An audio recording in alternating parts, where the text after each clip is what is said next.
नमस्कार मित्रांनो, माझे नाव पूर्वी प्रकाश वाघमारे. मी आज तुम्हाला छत्रपती शिवाजी महाराज यांच्याबद्दल 2 शब्द सांगणार आहे. ते तुम्ही शांतपणाने ऐकून घ्यावे ही माझी नम्र विनंती.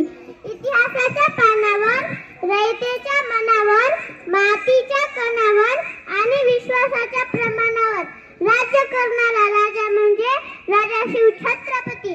अख्ख्या जगाला हेवा वाटेल असा मराठ्यांचा कैवारी, शत्रूला पाणी पाजून स्वराज्याचे अखंड पताका फडकवणारे शिवाजी.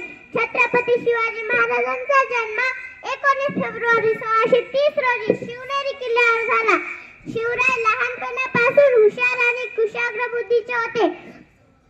जिजाऊ त्यांना लहानपणी रामाच्या, कृष्णाच्या आणि शूरवीरांच्या गोष्टी सांगत. जिजाऊ त्यांना म्हणत, शिवबा, आपला जन्म सरदार किंवा चाकरी करण्यासाठी झालेला नसून रंजलेल्या रयतेला गुलामगिरीतून मुक्त करण्यासाठी झालेला आहे व त्यासाठी आपण स्वराज्य निर्माण करा, स्वराज्य निर्माण करा. जिजाऊचे स्वप्न पूर्ण करण्यासाठी शिवाजी महाराजांनी अवघ्या 15व्या वर्षी रायरेश्वराच्या मंदिरात जाऊन स्वराज्य स्थापनेची प्रतिज्ञा केली व तोरणा किल्ला जिंकून स्वराज्याचे तोरण बांधले.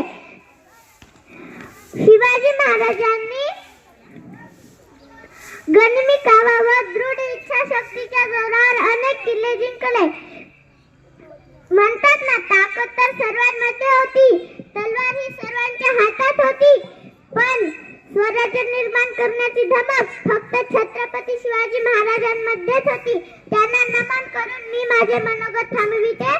जय हिंद.